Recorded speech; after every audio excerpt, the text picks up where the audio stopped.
Many thanks for choosing us. The NALERIGU Magistrate Court in the Northeast region has remanded 3 persons into custody in connection with the matter of a 14-year-old who was attacked with acid at NALERIGU. The 3 include the main suspect, Ibrahim Saidu, who was charged with attempted murder. The 2 others, Inusa Muhammad and Inusa Wadud, were both charged with aiding and abetting the offense of attempted murder. Regional Police Public Relations Officer ASP Robert Ahafo says the suspects have been remanded in police custody to reappear on the 30th of this month. The police prosecutors told the court that on 30th March 2022 at about 11 a.m. at NALERIGU Senior High School, the first accused Ibrahim Salifu attempted to kill the victim Ben Wundua by tying his hands and the legs with a rope, hanging him upside down and beating him for many hours before pouring a substance believed to be acid on his tied legs and hands, and finally dumping him in an uninhabited bush overnight, resulting in the hospitalization and amputation of his arm and the right leg. Prosecutors also established that the incident took place within the premises of the NALERIGU Senior High School. The 2 other suspects, Inusa Muhammad, 38, and Inusa Wadudu, 18, were charged with aiding and abetting the offense of attempted murder by promoting, purposely facilitating, and directly instigating the first accused to kill the victim by providing him with 2 empty plastic barrels and tie tubes, and also taking part in a beating of the victim. Acting Regional Public Relations Officer ASP Robert Ahafo explained what transpired in court.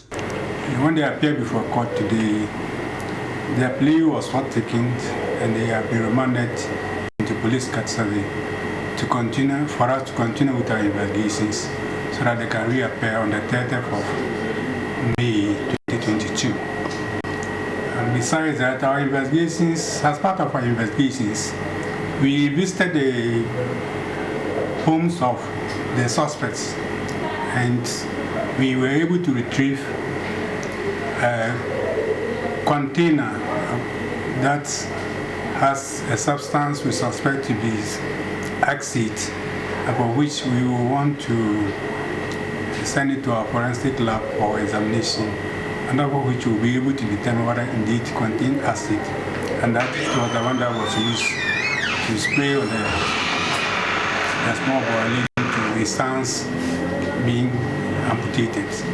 The police PRO called on the public to assist the police in a fight against crime in the region. The Regional Police Command and all of us here in the region, we are doing our best to provide security to the people of the region. And therefore, we call upon them to continue to support us by giving us valuable information. It was a good Samaritan who even drew the attention of the police to this barbaric act. And we will call upon them to continue to volunteer such information to us, so that if anybody is found committing a crime, the person can be brought to book. All the suspects were present in court, but their pleas were not taken and were remanded into police custody for 2 weeks, pending further investigation and directive from the Attorney General. At the hospital, the 14-year-old boy has been responding to treatment. His condition has now stabilized according to doctors treating him. His father, who had expressed dissatisfaction with the police handling of the case, is now happy after the court proceeding. He said he was now hopeful that justice will be served. I'm now happy because I think that the justice that I was calling for will come. So I'm happy with what happened this morning. The judge, God will reward him for me. He, however, pleaded with some influential individuals who, according to him, are trying to influence the matter to stay off and allow the law to take its course, as he vowed to pursue the matter to its logical conclusion. If any chief try to intervene to this case, I am ready. Even if I die and then this world will be okay. I like it because I want to do something for those who are my back, because I've already seen what I want to see. They have put me in a situation that I can't do what? I can't talk. So what I'm going through, I don't want different person to go through that way again. In Hallelujah. That's why I'm calling for justice. And I'm still standing for the justice. Dozens of family, relatives and sympathizers were at the facility to witness the condition of the boy and offer their prayers for his speedy recovery. The grandmother of the boy called for the intervention of the Gender and Social Protection Ministry as well as philanthropic individuals to assist her grandson. I was with this boy. He stayed with me. They brought him when he was 7 months and they gave him to me. I handled him up with that. He should have been able to do something for me right now. He can't do anything for me. So in fact, I feel like even dying and leaving this child. So I need your help. From NALERIGU, Ilyasu Tanko, reporting for Joy News. The Mono East Regional Minister Kwesi Edujan has summoned an emergency regional security meeting to discuss security concerns following the alleged killing of a 28-year-old trader and footballer at NKORANZA. Albert Kwesi Donko was allegedly killed by the police on suspicion of being an armed robber. The youth of NKORANZA had to call off a protest march to express their displeasure over the killing, as the Inspector General of Police, George Akufo Dampare, is expected to join the REGSEC in addressing concerns raised by the youth. Ahead of the emergency meeting, the Municipal Chief Executive of NKORANZA South, Daniel Oweredu, told the humanitarian of our security desk it is too early to point accusing fingers over the death of the man described as the breadwinner for his family.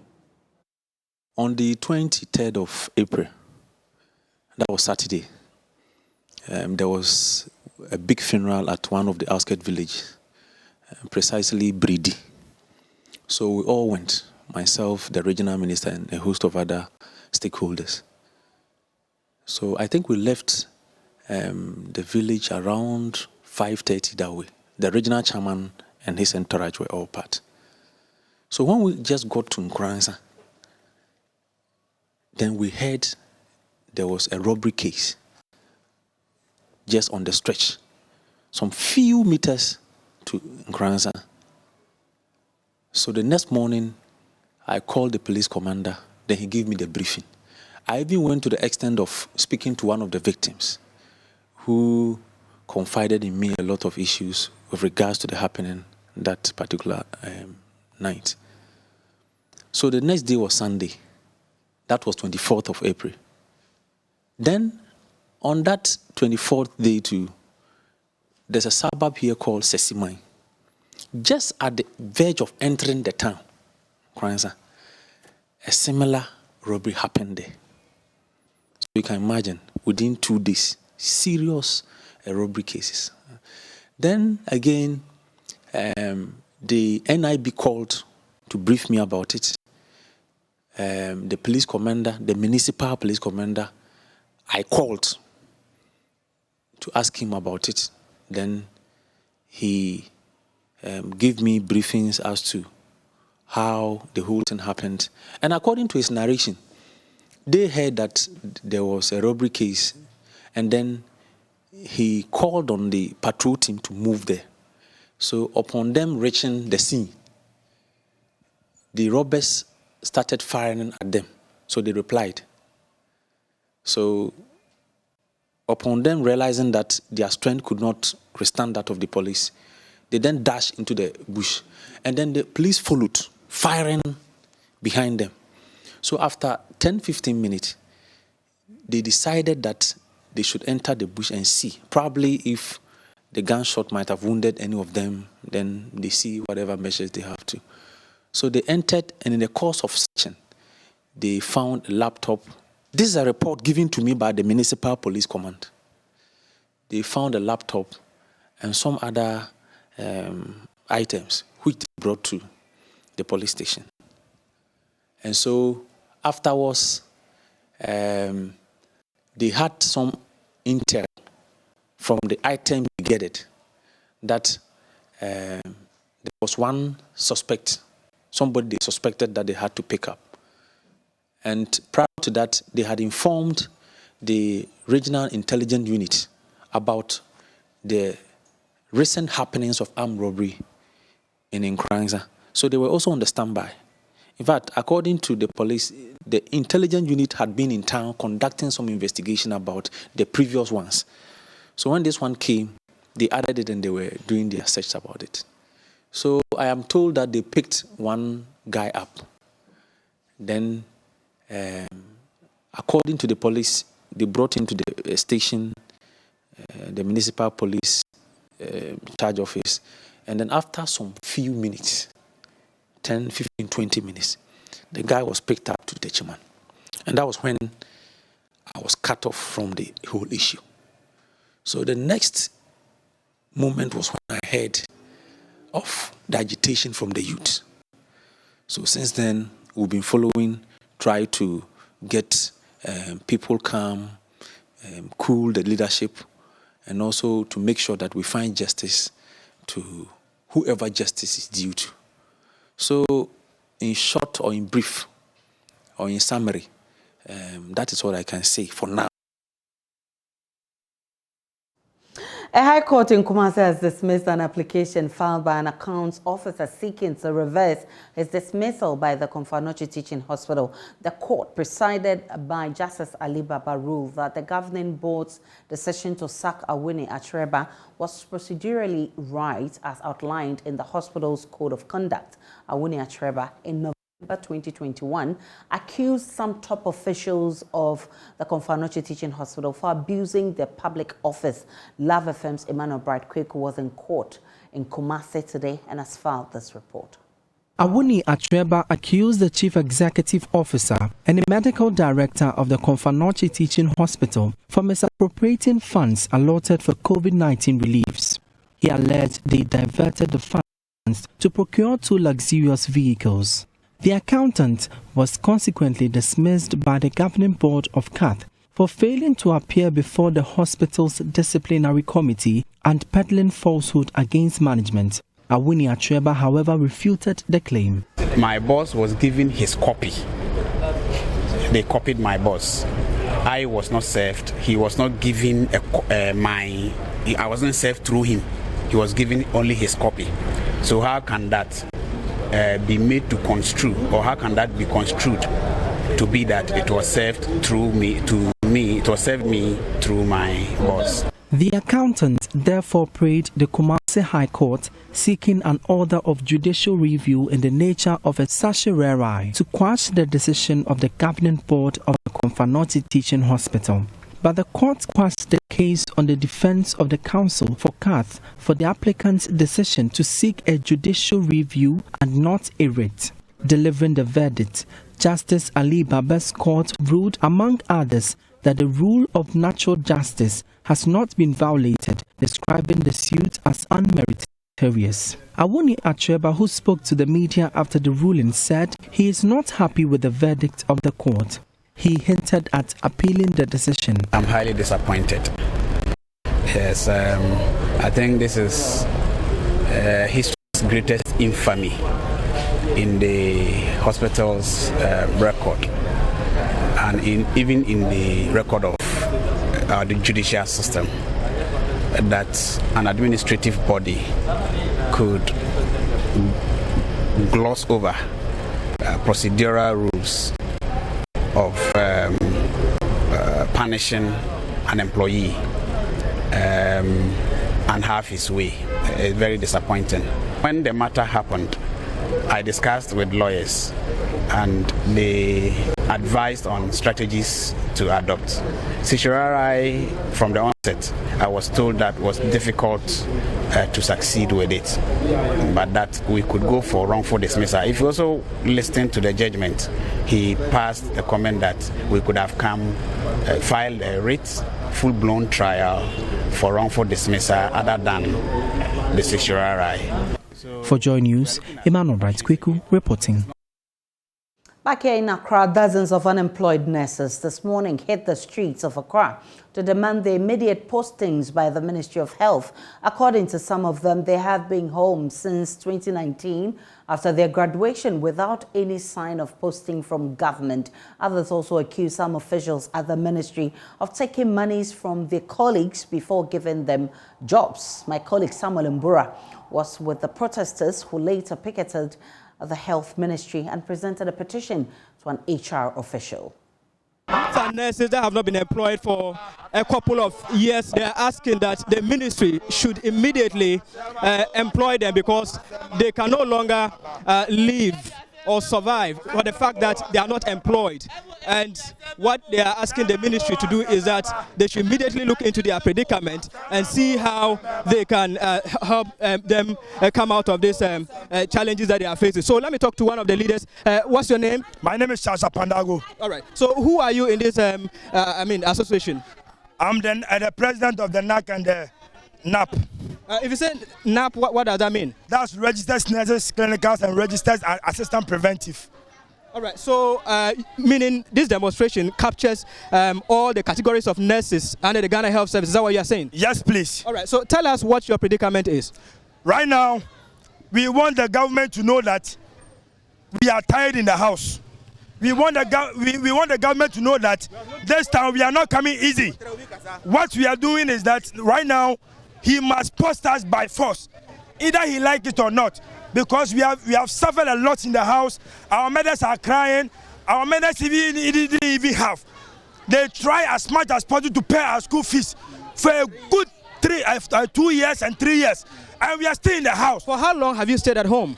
Almost 3 years. 3 years? 3 good years. And what has been the correspondence between you and the ministry? Anytime you write a letter to them, they will ask us to come back. We sit with them, we talk. They assure us and okay, next week, soon, next week, we should wait. We are on board, we are doing meetings, we are doing this. Every day, about getting 3 years like that. Can you tell us the numerical strength of the nurses that are unemployed since 2019, as you say? How many are you? Oh, my brother, I can't even count. 10,700 plus. 10,700 plus. Plus, plus. So how have you been surviving all this while? In fact, it has not been easy.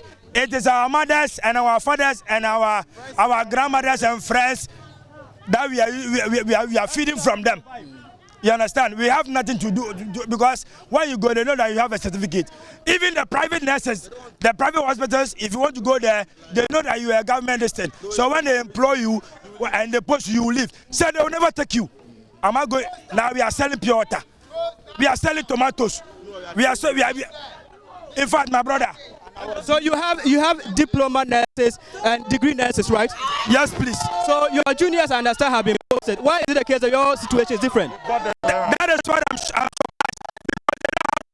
They are clearance. They don't have the clearance yet. How come they are posted? It means they paid money somewhere. In this case, even do you have facts to buttress your allegation that they paid? Yes. What are the facts? What are the facts? We have the facts. We even have the facts on our phones. Yes. That they have paid money. Yes. Paid money to who? They have their, petition that they'll be presenting there. So let's listen to what they have to say here. Where is your leader? And then you have a petition for us. Yes. Right. Can we receive it? Right. Thank you. We've seen what you have on the placards. We've seen the way you've come in, and we've received this. We promise to communicate same to our authorities so that we address the issue you have at hand. So we have received it, and we're communicating same to address the issue. Thank you. This is heartbreaking. Yes. 3 years in the house. Good years. Abba, what at all have you done? Enough. Over and over. It's been soon. And their soon is not soon in.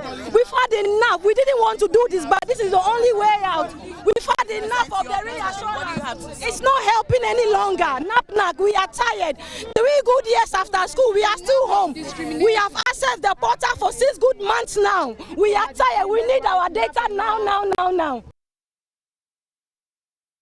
Let's go back to NKORANZA, where an emergency meeting is being held by REGSEC to look at the way forward for the 28-year-old boy who was allegedly murdered by the police. Ohime Interior is our man monitoring events for us. Ohime, do we know why the protest has been suspended?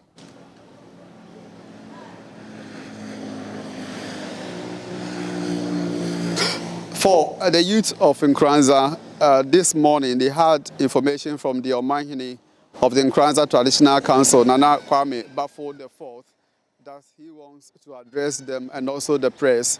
So in order not to be busy the day, so they don't make it to the chief's meeting, they decided to put the meeting, actually they planned march on hold. And we also picked information that earlier, yesterday, there were information going around that some people, the bad knocks among them, had planned to also foment trouble as they embark on what the leadership believed to be peaceful march.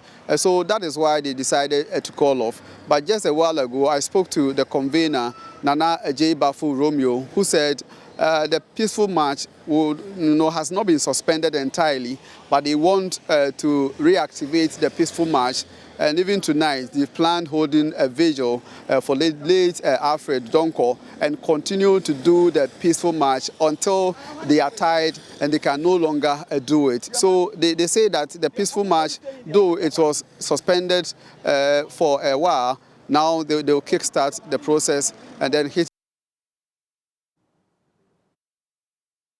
Interior is live from NKORANZA, where there's an emergency meeting to address the confusion that has ensued after a 28-year-old was allegedly murdered by the police. Ahiming, if you are back, what's the latest from this emergency meeting? We've lost Ohim Interior from NKORANZA, but of course we'll be bringing you updates of this story in our subsequent bulletins. Pupils are bearing the brunt of the ongoing strike by school feeding caterers across the country. Today marks day 2 since the caterers hung their utensils to demand an increase in the grants given them by government. In the Ashanti region, for instance, the strike has affected attendance in some basic schools. One of the caterers told our reporter, Emmanuel Bright Kweku, that they may not resume work if the school feeding grant is not adjusted from 97 pesos to 3 cedis. Let's go live to my colleague Emmanuel Bright Kweku, who has been visiting some schools in the region. We'll also come back to Accra here and speak with my colleague Justice BAIDOO, who has also been visiting some of the schools. But of course, yesterday there was a meeting between the caterers and government, and were promised of a positive outcome. This morning, we're hearing that in Accra, some pupils have resorted to buying from the street. School authorities who have spoken to JoyNews on condition of anonymity say they have had to extend break hours to wait for some pupils who walk home to eat before they can continue the academic work. Concerning the school feeding program, since we not seen the caterers. So is it that means the whole of this term they have gotten feeding as it's supposed to be? Yes. All right. So currently, will you say the students are able to learn in class? Well, the first 2 periods they can concentrate, but immediately it's after 12 o'clock. Especially the lower primary children, they will be running home because of no food in the school. Well, I called her and she told me that they've not paid them. They've not paid, okay. Yeah, since they've not paid them, that's why they are also waiting for their money so that they can come and start. Since we resumed, that was last week Tuesday, they haven't been fed. Today is exactly a week that we resumed, and they haven't been fed. And looking at your students, are they able to cooperate in class when you are teaching? Oh, no, please. No. Mostly it is at 12 that they feed them. And after 12, some maneuver their way to dodge back home. And then others that remain in the school are always lying on their decks. So as they go to the house, do they come back afterwards? Some would say they'll come, some to go and eat and come back. Okay, let me find out from the student. How are you doing? You are fine. Have you people gotten food today? No. Why? You don't know the reason why? Okay, so are you able to learn? Are you hungry? Yes. Are you able to learn when your madam is teaching you? Why? Madam, why? Because you're hungry. Okay. What is it? So currently you can see what the children are eating. It's called zom. It's made of flour. And have you gotten food? Who gave you? Like, did they cook food for you today? No. Why? Did they tell you the reason why? Okay. So this week have you eaten in school? No. Okay. So how do you feel? How do you feel? Colleague Justice BAIDOO is in Mamprobi, where he's been visiting some schools. He now joins us with some update. Justice, bring us up to speed on what you've observed in the schools that you've visited. So Aisha, this morning we've been to 3 schools already in the Mamprobi Chopo area here in Accra. And we've already been to the Niado Memorial School, and I'm currently at the Mamprobi Girls School, just very, very close to the Kolebu Teaching Hospital.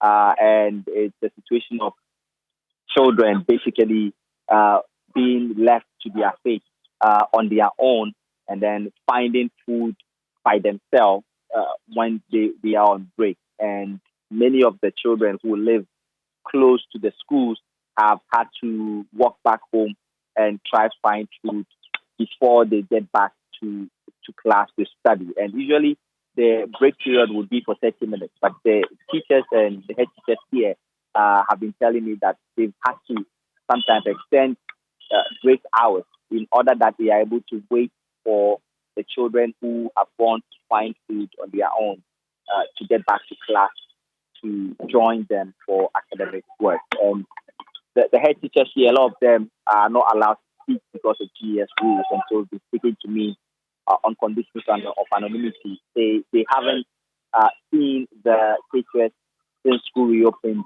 more than a week ago, and a lot of them tell me that they are unable to find money to be able to buy the food stuff that they use in cooking, and so they are just unable to come at all. A lot of them, according to the head teacher, have been complaining to her that the accreditors are demanding money that they owe them from 2 terms before now, because the government hasn't paid them for 2 continuous terms, and it's really affecting their work. As you may know, Aisha, that the caterers cook and they charge 97 pesos for a child that they cook for. And so for this school, for example, that has more than 300 young people that they cook for, they haven't had that money for 2 terms. And even that, they say, is already inadequate, and they are asking for almost a double of that money for government to pay before they get back to it. So they're really taking a bite, this strike, by the caterers, Aisha. Some schools, some children have had to buy food from the streets, and authorities say they've had to extend break hours so that they can, the children can go find themselves food from somewhere else. In these schools that you visited, what's the situation? So yes, I mean it's really so because they have to wait, it adds up to the time. And also takes away from the time that they otherwise would have used to study. As we speak, I'm trying to reach or get some of the young people, the children themselves, to speak about the situation and how it affects them. But I have seen myself, as I've been here, them trekking from the school premises and then going to places sometimes very far from the school to get food and then get back. And so the teachers, of course, say this is a big problem. And are they able to afford the food in the first place?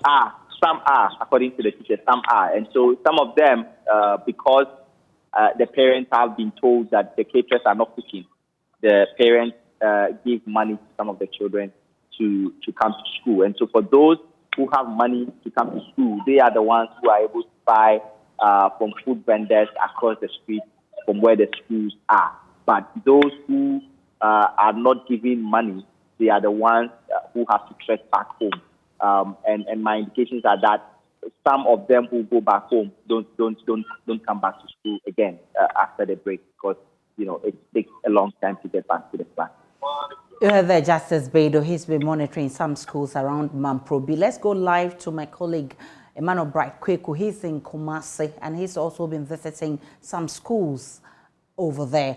Emmanuel, how widespread is the situation in schools that you have visited? All right. So what I can say is that I've been visiting some of the schools here in the Ashanti region, and quite a number of the schools do not have the caterers of the schools at post at the moment. And as you may know, some of these basic schools reopened sometime last week. And from my earlier engagement with some of the officials in the school, the caterers do not normally come to work during the first week of reopening. They only come during the second week. And as you know, the second week is when they are having the strike. So from last week up to now, they haven't been at work. And then if you go to some of the kitchens of these caterers, what you find is only a cauldron, some firewood, the barrel sitting inside their kitchen. There is no human presence over there. And then in the situation, in some of the schools, you realize that some of the students are actually not coming to school because of the school feeding program, because of the strike. The officials tell us that most of these students come to school because of the food. And then since they are not cooking for them, they don't come. So they are recording a lower attendance over there. And then we were even told some parents even sometimes come to school just for the food and then go back home and give it to their wards. And so since they are not cooking, they have recorded low attendance, especially at the kindergarten level of most of these schools. Bright Kweku is with Love FM. Did you get the opportunity to speak with some of the caterers? No, we couldn't speak to any of the kids. You have Emmanuel Bright Kweku, who has visited some schools in Kumasi to ascertain the impact of the no food day 2 of the caterers strike. Let's take a break on JoyNews today. When we return, we'll bring you the very latest from the world of business.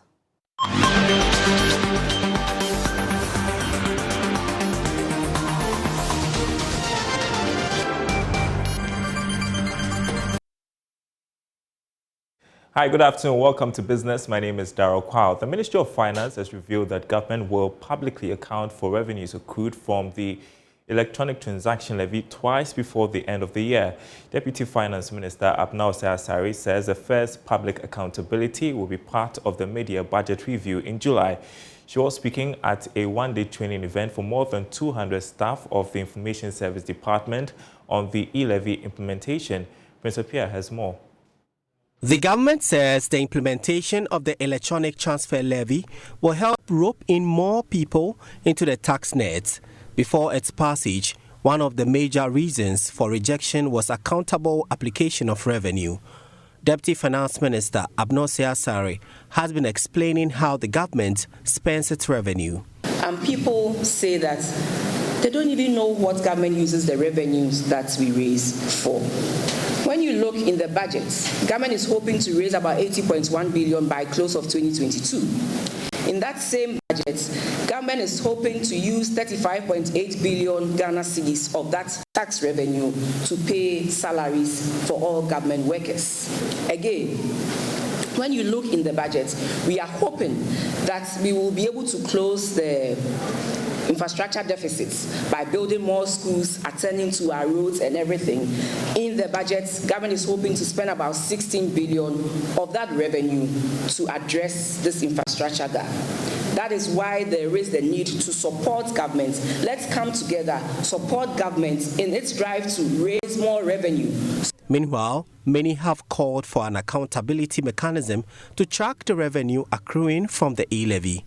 Mrs. Osei-Asare says the government will publicly account for e-levy revenue before the end of 2022.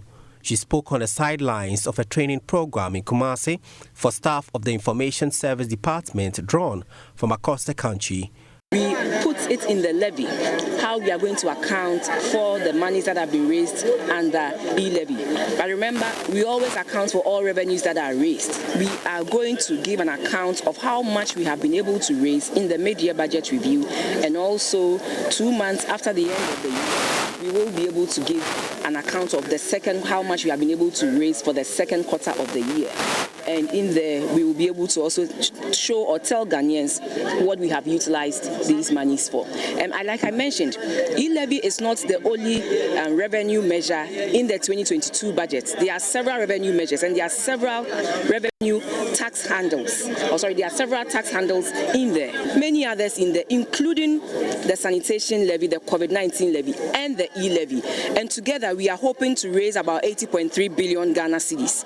And e-levy happens to be one of the revenue handles or measures that government has put in the budget. So we are going to give an account of all the revenue measures that will add onto the 80.3 billion. But clearly with the e-levy, it is stated in the Act that we should give an account of how much we have raised in the mid-year and also 2 months after the end of the year for the second half of the year, how much we've been able to raise. So latest by the 31st of July, we should give an account of how much we have been able to raise and how much we have spent on monies that have come to us in the mid-year budget review. So in July. The training was initiated by the Ministry of Finance and the Ghana Revenue Authority, together with other relevant agencies, to help address misinformation about the implementation of the e-levy. Now, in a bid to support startups in information technology, the Ghana Tech Lab has partnered the Dubai Chamber to have students pitch their ideas to attract investors. According to the Executive Director of Ghana Tech Lab, Nelson Amo, his outfit wants to groom startups in the IT field across the country to attract investors. The pitch event was to bring together startups in information technology to present their ideas to attract investors from the Dubai Chamber. First is to expand technology in sub-Saharan Africa among youth to take advantage of the advancement of technology in the world to create employment opportunities. Here is the Executive Director for Ghana Tech Lab, Nelson Amo. This project essentially is offering an opportunity for our startups who would be selected to pitch at KATH in Dubai, and it offers a platform where there are so many angel investors, corporate investors, VC firms who would be at this place, and then as a startup pitch to them, they would be able to raise funding from the Dubai ecosystem in their businesses. So this essentially is what the program is all about. So today is a pitch event where the final winner will be selected to pitch in Dubai. President for the Pinnacle Consulting International, Akande Ojo, explained the need for the partnership. According to him, the Southfit is bent on grooming young people in sub-Saharan Africa in information technology. Now, to be able to ensure that the GITEX platform is being the number one ICT show in the world as of today, is to continue to expand that broad-based strategy for Africa, perhaps the call of African focus. So the whole idea started about 10 years ago, whereby most events were actually dominated by Europeans, Arabian, Western world in general, and Asian countries, but there was hardly a presence of sub-Saharan Africa there. So we jump on this and see as an opportunity to bring Africa to the part of the conversation. The pitch event will be held in other parts of Africa. The small business on the marketplace at the top of the hour. Sports is up next. Let's do sports now on JoyNews today. I am Muftaro Nabila Abdullah. Ashanti Gold and Inter Allies have officially appealed the decision of the Ghana Football Association to ban them and demote them to Division 2 of Ghana football. Ashanti Gold, in their appeal to the football governing body, indicated that the evidence adduced and the punishment are not commensurate. Inter Allies also stated a similar thing. In the appeal, both clubs indicated that the prosecution of the Ghana Football Association could not establish players and officials of the clubs engaged in betting or match fixing, and they also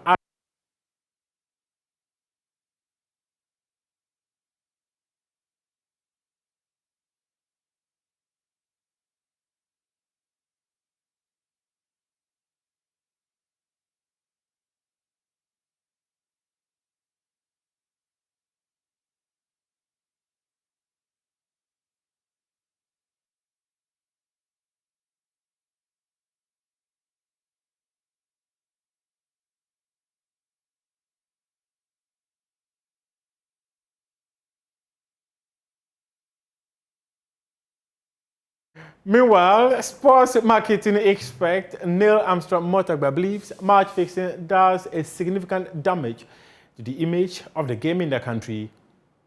It would do a significant bit of damage to Ghana football as a brand. Remember, we are recovering from this expose a few years ago. The current FA administration came into office on the background or with the backdrop of a mantra that talked about bringing back the love to Ghana football and igniting the passions of Ghanaians. And there's quite a strong marketing and the branding effort made by the Football Association. An incident like the one on which you're reporting right now is most unfortunate. Obviously, there have been quite a number of rumors flying around. Sometimes people talk about some of these things quite openly, but evidence is always the name of the game. And if it is that the GFA's prosecution has been able to establish a case against Inter-Allies and Ash Gold in this particular instance, and hence a sanction has been applied to them, there's the evidence for you. But rumors about betting in our game are quite widespread. The question has been whether or not we got some people or faces to put to what has been happening. And I watched the video of the game in question, and obviously we also believe in the law, and hence let us hold our horses at the time and see what will happen. What has come out is most unfortunate. It will do significant damage to the brand and the image of Ghana football, and will require a very strong effort by the FA, honestly. We're already struggling to get sponsorship. We're already struggling to get the kind of interest that we need to generate in our football that would engender interest in corporate Ghana to invest in our game, either as sponsors or as direct investors. This doesn't help it at all. It doesn't help it. Now let's touch on the subject of naming monuments after legends. And Edwin Jemfi, a son of the legendary coach C.K. Jemfi, says the naming of the Winneba Sports College after his father is not weighty enough. Edwin, who is one of the 8 sons of C.K. Jemfi, winner of 3 Ghana AFCON titles as coach, was a guest on last Saturday's Joy Sports Link. We don't really talk about our father in, some kind of like in that kind of space where he's a legend, and we just see him as, he's our father. He did the best for the country. But there's a point where you get to realize that, for the sacrifices that he made for the country, there should be a befitting tribute to him. Sure. Yeah. I mean, if you go to Nigeria, for instance, you got all these stadia that are named, Tana Balogun Stadium. There's all these stadia that are MKO Abiola Stadium, and I've been to one in Abeokuta. Exactly. Yeah. And there's also a story behind the Babayara Stadium itself, which I don't know whether this is the platform for me to actually speak about it. Go ahead. But essentially, it was going to be named after C.K. Jemfi. Okay. And he did tell us. Okay. That, but for some reason, there was some kind of disagreement at some levels, and they decided to name it after Babayara. And then to compensate, they decided to name the sports college after him. But I mean, I think he's bigger than that, to be honest. Great. Yeah. So I kind of I'll probably leave it here as it is, but definitely for one person that has put his life down for the country, sacrificed, because even in Germany when he was playing professional football, he could have remained and played in professional football because he signed a contract with them, and he decided to Kwame Nkrumah decided to bring him back. So he found it quite difficult to tell them that, look, my country needs me. Yeah. So he was a patriotic person, and I think he deserves much more than that. The autobiography of C.K. Jemfi will be released this week, specifically on Thursday, May 19. This is how we wrap up sports here on Joy News today. You can head on to myjoyonline.com and read some more sports stories. Up next is World News. Time now for the latest update in showbiz. My name is KMJ. Radio presenter and musician Black Rasta has stated that Black Avenue music boss and rapper D Black should be made to suffer the consequences of his actions. This comes at the back of the rapper who was allegedly reported in the news for owning ECG over 400,000 cedis for illegal power connection. Black Rasta spoke on Prime Morning on Joy Prime. What attitude are we talking about? Good, nasty attitudes. Look, Nanato can build all the roads, put street lights all over, build 1 trillion factories all over Ghana.